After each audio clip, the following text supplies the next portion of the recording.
Bonsoir à tous. Donc nous continuons dans nos halachot des soins pendant Shabbat et j'aimerais aborder plus particulièrement le thème de l'accouchement pendant Shabbat. Comment doit se dérouler un accouchement pendant Shabbat? Alors, une femme qui doit accoucher, c'est un cholesh yesh bo sakana, c'est une personne en danger et il faut tout faire pour qu'elle accouche de la meilleure façon possible, pour qu'elle soit conduite à la maternité le plus rapidement possible et de la façon la plus sûre possible et pour que l'enfant naisse dans les meilleures conditions parce que l'enfant aussi est en état de sakana. Il y a quand même une petite différence entre une femme qui accouche et un cholesh yesh bo sakana habituel, normal, on va dire. Le cholesh yesh bo sakana, d'après le Mechaber, pour lui, on ne va pas éviter les travaux, on ne va pas éviter les melachot, au contraire, il faut demander à des grandes personnes, des personnes auxquelles les mitzvot incombent, des gdolé Torah, même si on suit le Maïmonide, si on suit Rambam, de transgresser, de faire ces travaux pour le sauver. Pour une femme qui accouche, au contraire, si on peut éviter le travail, si on peut éviter de faire la mélacha de façon habituelle, eh bien, mieux vaut l'éviter, ou mieux vaut même demander à un non-juif dans la mesure du possible, dans la mesure où ça ne retarde pas les soins. Pourquoi ? Parce que, nous explique le Magen Avraham, les accouchements c'est quelque chose de fréquent, c'est quelque chose qui est courant, et la plupart des femmes s'en sortent. Donc même si dans un accouchement il y a une part de danger, il faudrait éviter la mélacha dans la mesure du possible. Pour qu'un accouchement pendant Shabbat se déroule bien, il faut, comme toute chose, qu'il soit préparé à l'avance. Ça veut dire qu'on doit avoir une valise avec toutes les affaires de la maman, les affaires du nourrisson, les papiers d'admission à l'hôpital déjà prêts. Ça évite déjà la panique et ça permet que les choses se fassent de façon plus sereine. Et ça, c'est un conseil qui est valable pas seulement pour le Shabbat, mais aussi pour le reste de la semaine. Mais bon, Shabbat, c'est un facteur de panique supplémentaire, et donc mieux vaut tout préparer à l'avance, voire même un protocole, une marche à suivre qui sera prête, et comme ça, tout ira comme sur des roulettes.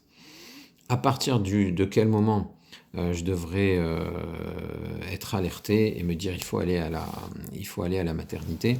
Eh bien, dans la Gemara, alors bien sûr, ce sont des conseils médicaux. Normalement, un médecin, il doit dire à quel moment c'est urgent. Et bon, une femme elle-même le ressent, elle est capable de dire à quel moment il faut absolument y aller. Mais bon, dans la Gemara, on dit qu'une femme est en danger à partir du moment où elle est assise sur le mashber, la chaise où on accouche. Et bon, bien sûr, il ne faut pas attendre ce moment-là pour la conduire à la maternité. Il faut quand même le faire avant, prendre les choses en amont, dès qu'on sent que les contractions se font plus régulières, surtout si la maternité n'est pas dans les environs, qu'on ne peut pas s'y rendre à pied, etc. Donc, dès qu'on sent que ça va approcher, on peut dire qu'on est déjà dans une situation de sakanat nefashot. La situation de sakanat nefashot est en train d'arriver. Autre situation où on dit que la maman est en état de sakanat nefashot et on fait tous les travaux pour la sauver, c'est quand elle n'arrive plus à marcher. Quand elle n'arrive plus à marcher, c'est que l'accouchement a commencé. Tous les travaux nécessaires doivent être faits sans délai pour elle, pour la soulager, pour faire tout ce dont elle aurait besoin pour se sentir mieux. Et enfin, dernière situation où la future maman est considérée comme en danger, c'est quand il y a écoulement sanguin. Il y a rupture de la poche des os, eh bien il faut aller à la maternité de toute urgence et sans réfléchir même aux problèmes que pourrait poser Shabbat si ça fait ralentir les soins, bien entendu.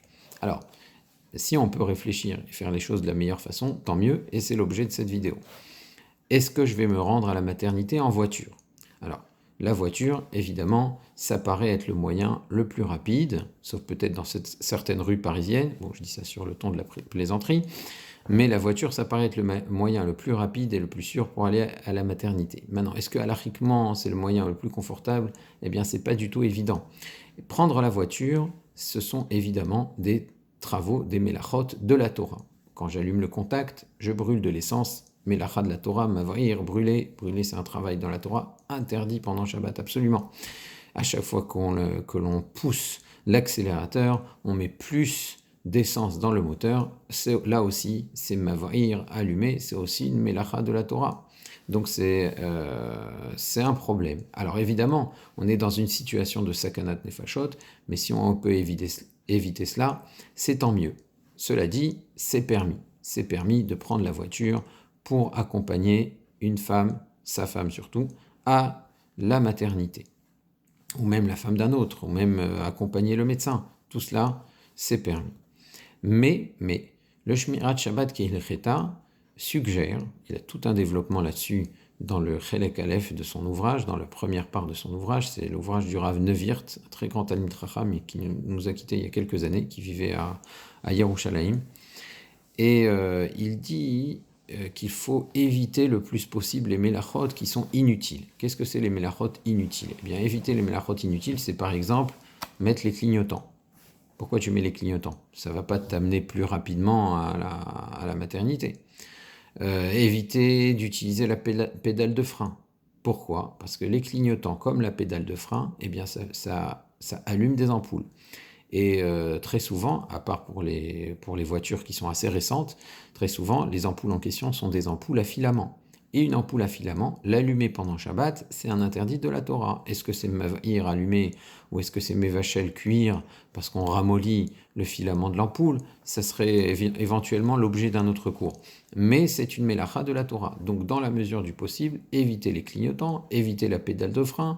Et c'est-à-dire que avant d'arriver à un feu ou avant d'arriver à destination, il faudrait à la limite même mettre au point mort de façon à laisser la voiture rouler et faire en sorte qu'on ne freine pas. Donc bon, vous voyez déjà ça pose des problèmes, ce genre de limite. Est-ce qu'on va pouvoir respecter cela? C'est pas évident. Alors évidemment, en Israël, quand on conduit pendant Shabbat, souvent on est seul sur la route, donc c'est pas trop un danger de ne pas mettre les clignotants ou de ne pas mettre la pédale de frein, peut-être. Ça, donc les conseils du Shmirat Shabbat Kehil Cheta, ils sont peut-être plus faciles à suivre en Israël, mais quand on est en France, évidemment, conduire normalement, c'est la première des priorités, c'est une sakanat nefashot de rouler sans mettre les clignotants et sans pouvoir appuyer sur le frein. C'est évidemment, c'est pas de cette façon, en France en tout cas, qu'on pourra conduire une maman à l'hôpital. Donc on conduit normalement. Mais il y a un autre problème qui se pose, c'est qu'est-ce qui se passe une fois qu'on est arrivé à la maternité? Alors on est arrivé à la maternité, la maman est là, on va s'occuper d'elle, mais qu'est-ce qu'on fait avec le véhicule? Est-ce qu'on peut éteindre le moteur? Pourquoi tu veux éteindre les moteurs? Tu veux éteindre le moteur parce que l'essence est en train de partir, donc tu as peur de la perte financière que ça va te causer, mais il faut savoir que éteindre un feu, et c'est le cas quand j'éteins le moteur, j'éteins un feu. Éteindre un feu, c'est un interdit que les Chachamim n'ont pas permis d'outrepasser pour une forte perte financière. Est-ce que c'est un interdit de la Torah? On peut dire, selon certains avis, c'est matière à débat, que c'est un interdit uniquement des Rabbanan, mais tout est-il, les Mishnayot sont très clairs, on n'éteint pas un incendie parce qu'on perd de l'argent. On éteint un incendie parce qu'il y a un danger, mais on n'éteint pas un incendie parce qu'on perd de l'argent. Donc l'essence qui brûle pour rien, ça ne justifie pas qu'on éteigne le moteur. Autre problème, est-ce que je peux fermer les portières? Bah oui, quand j'ouvre les portières, il y a des ampoules qui s'allument. Non, maintenant, la maman est descendue, on va dire que le papa doit aussi descendre, on verra pourquoi aussi, mais pourquoi tu fermes la portière? Fermer la portière, c'est éteindre des ampoules. Donc tu devrais arriver là-bas, laisser la voiture devant la porte des urgences, le moteur allumé, les portières ouvertes. À la limite, est-ce que, bon, à moins que ce soit pour éviter un accident, tu pourrais ne pas avoir à mettre le frein à main. Et donc, tu laisses la voiture ouverte, le contact, etc. Et voilà. Pourquoi tu veux... Il n'y a aucun danger maintenant qui justifie qu'on referme les portières, qu'on amène la voiture au parking et qu'on éteigne le moteur et qu'on transporte la clé en plus dans le domaine public éventuellement après. Donc prendre une voiture personnelle pour aller à la maternité, c'est pas la meilleure option. C'est peut-être la meilleure option pour y aller. Oui, dans ce cas-là, faut le faire de toute façon, mais c'est pas la meilleure option pour le après. Alors, cela dit, si c'est la seule méthode qu'il y a pour sauver la vie, évidemment, il faut le faire, même si après, on est obligé de fermer les portières, de l'amener au parking et qu'on n'a pas envie de réfléchir, qu'on fait tout de façon habituelle. Mieux vaut cela pour sauver une vie que ne pas sauver une vie, évidemment. Néanmoins, si on peut avoir le choix avant, c'est pas la meilleure solution. Alors, c'est quoi la meilleure solution? La meilleure solution, c'est le taxi, surtout quand on est en Khouslaret, surtout quand on n'est pas en Eretz Israël. La vérité, c'est que même en Israël, on peut appeler des compagnies de taxi dont les chauffeurs sont non-juifs, donc ça reste la meilleure option. C'est la meilleure option, on ne fait pas soi-même les travaux, on n'allume pas soi-même le moteur, il n'y a plus aucun problème. Et en réalité, demander à un taxi de venir pour un malade, on n'a même pas besoin d'une sakanat nefashot pour l'autoriser.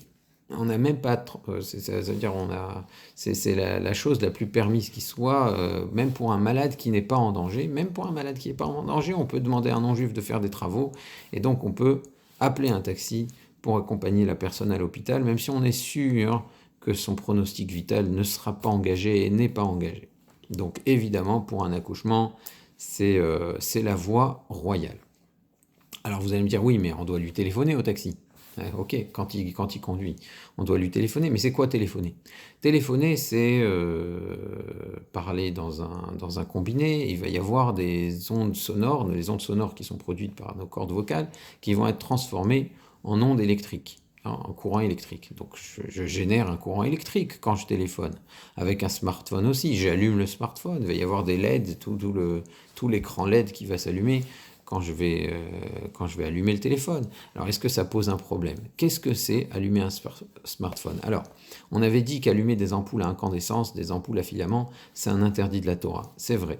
Mais pour ce qui est des autres appareils électriques où il n'y a pas d'ampoule à incandescence, c'est juste des courants électriques qui varient dans les circuits, et bien là, ça fait l'objet d'un grand débat entre le Rav Shlomo Zalman Auerbach, un très grand possèque de Yerushalayim de la génération passée, et le fameux très célèbre Chazon Ish, le Rav Yeshayahu Karelitz. Et le Rav Shlomo Zalman Auerbach, et c'est l'avis qui est suivi par la majorité des poskim, pense que les circuits électriques, générer des circuits électriques, fermer des circuits électriques pendant Shabbat, ne sont pas des interdits de la Torah, mais des interdits des Rabbanan. Donc, téléphoner à un taxi, c'est encore une fois un interdit des Rabbanan, et c'est permis, c'est sûr, c'est permis de le faire, surtout quand il s'agit d'une femme qui doit accoucher où il y a un danger. Alors, quand il y a sakanat nefashot, on ne réfléchit même pas. Et d'après le Chazon Ish, le Rav Yeshayahu Karelitz, n'importe quel circuit électrique, quand on le ferme, quand on l'ouvre, c'est un interdit de bonnet. On est en train de construire un circuit. Alors ça peut paraître étrange, mais c'est sa position. Alors ça reste une position minoritaire, mais c'est une position très sérieuse dans l'Halakha. Il faut savoir que de toute façon, même selon le Chazon Ish, et même si tu me dis que c'est un interdit de la Torah, quand il s'agit évidemment de sauver une vie et d'amener une maman à la maternité, ça sera permis par le Chazon Ish. Et ce que tu gagnes, c'est surtout que tu n'as pas le problème de la gestion de la voiture une fois arrivé à la maternité. Donc, là aussi, c'est la voie royale, même si tu dois téléphoner toi-même au taxi. Ce qu'il faut faire, bien sûr, c'est que le taxi et sa paye préparée à l'avance. Donc, avant Shabbat, quand on prépare la valise avec les tenues et les papiers de la maternité, il faut préparer aussi l'argent pour le chauffeur de taxi et lui demander de garder la monnaie pendant Shabbat. Pourquoi c'est mieux de l'argent liquide? Parce que écrire un chèque pendant Shabbat, c'est assourd. Écrire, c'est un travail de la Torah, alors que donner de la monnaie, donner des pièces, donner des billets, ce sont des interdits des Rabbanan. Déplacer de l'argent, c'est mouktsé. Faire une transaction, c'est un interdit des Rabbanan. Les transactions sont interdites des Rabbanan pendant Shabbat. Donc, l'argent liquide, c'est la meilleure option. Vous allez me dire, mais il y a la carte bleue aussi. La carte bleue, elle pose un problème pour le après. Parce qu'une fois que tu as payé avec ta carte bleue, tu vas la garder, tu vas pas la jeter par terre. Donc, la carte bleue, c'est pas la meilleure option. La meilleure option, ça reste l'argent liquide. Alors, avec les nouvelles applications de taxi comme Uber, chauffeur privé et j'en passe, je ne suis pas là pour faire de la publicité, on gagne aussi à ce niveau-là. C'est que tu as juste à appuyer sur l'application et demander le taxi, tu n'as même pas besoin de parler, c'est déjà payé et il suffit de rentrer dans le taxi et d'aller à la maternité. est-ce que le mari a le droit lui aussi de prendre le taxi? Alors on a dit le taxi c'est la meilleure option, mais à ce moment-là, le mari, de quel droit il rentre lui aussi dans le taxi? C'est la maman qui est en danger. Le mari, il peut rester à la maison. S'il prenait sa voiture pour accompagner la maman, alors je comprends qu'il y aille aussi. Mais là, quand on a appelé un taxi pour accompagner la maman, qu'il reste chez lui. Alors, il y a plusieurs arguments pour permettre au mari d'accompagner sa femme. Et je vais même jusqu'à dire, c'est pas seulement lui permettre, c'est pour l'obliger à y aller. Alors, premier argument pour permettre, on a un principe, c'est que quand on fait une mélacha pour un malade qui est en danger pendant Shabbat, une fois que la mélacha est faite, tout le monde a le droit d'en profiter. Si on a égorgé une bête parce qu'un malade en danger avait besoin de viande, eh bien, tout le monde a le droit maintenant de manger cette viande. Attention, c'est pas une permission, c'est pas l'autoroute. Si on a cuit de la viande pour un malade, pas tout le monde a le droit de manger ce qui reste dans la casserole. Parce que si on autorisait une telle chose, eh bien, celui qui cuisine, il peut se dire, bon, bah, de toute façon, je cuisine, autant rajouter de la viande. Et à ce moment-là, il transgresserait Shabbat. Donc, c'est pas dans toutes les mélachot qu'on a le droit c'est pas pour tous les travaux faits pour un malade qu'on a le droit de profiter du résultat, parce qu'on se dit, bah, le résultat, de toute façon, il est déjà là, autant y aller.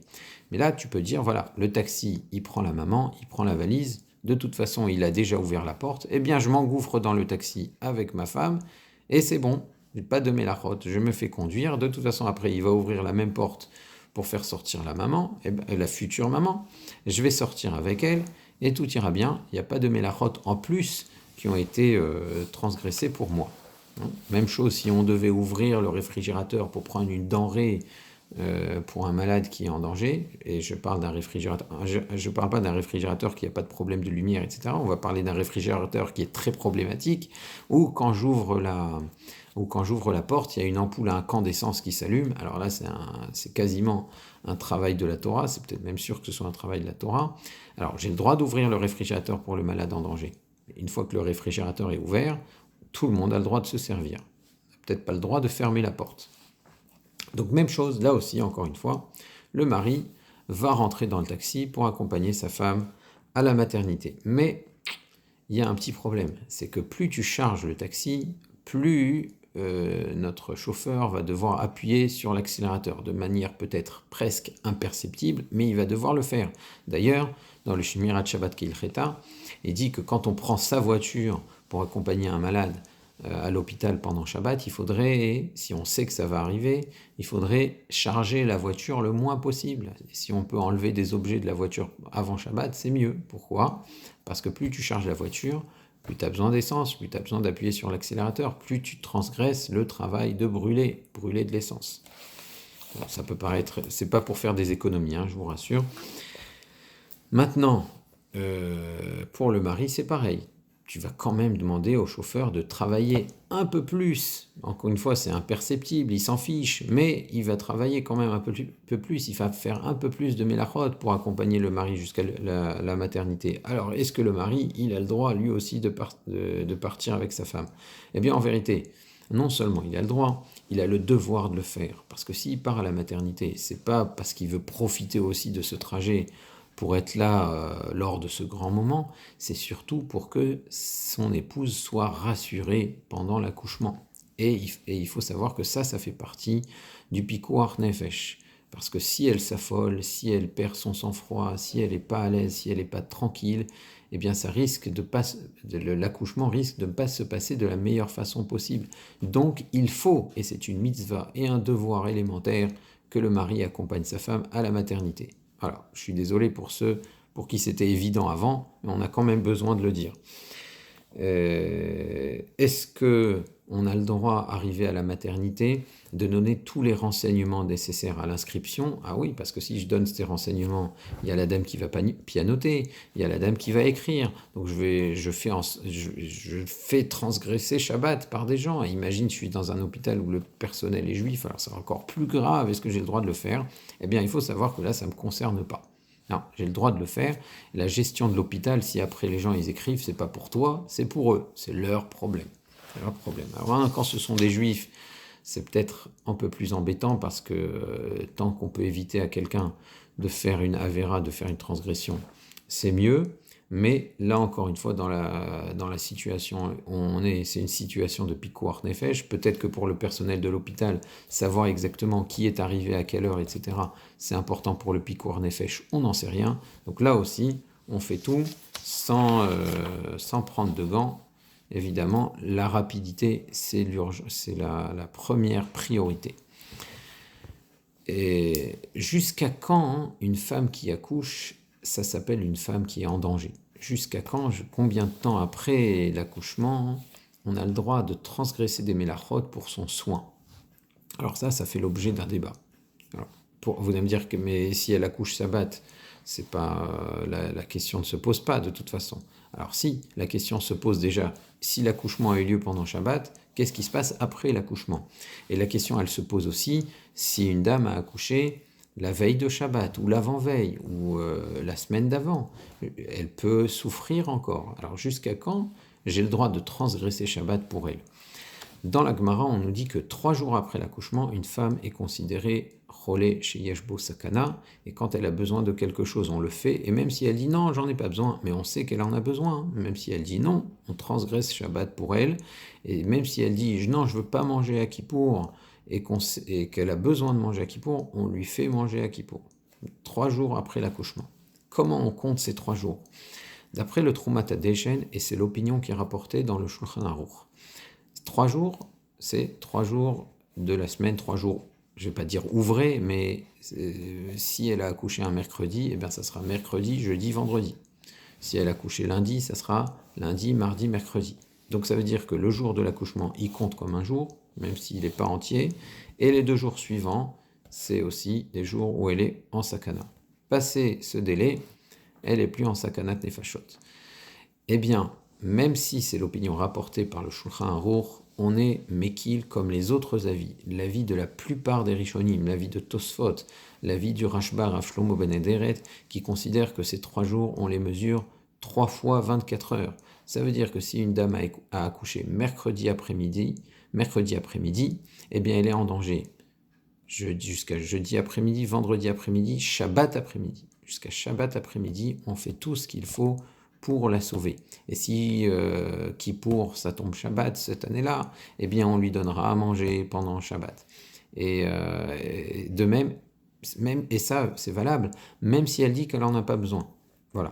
Alors comment ça se fait qu'on ne suit pas le Shulchan Aruch? Eh bien, d'abord c'est l'avis de la majorité des Rishonim, qui sont rapportés par le Gaon de Vilna, et il faut savoir que même Rav Ovadia Yosef, qui d'habitude tranche comme le Rav Yosef Karo de façon systématique, comme le Shulchan Aruch, ici, il tranche comme la majorité des Rishonim, certainement parce que Pikuach Nefesh, c'est quelque chose de très très important, c'est une notion avec laquelle on rigole pas.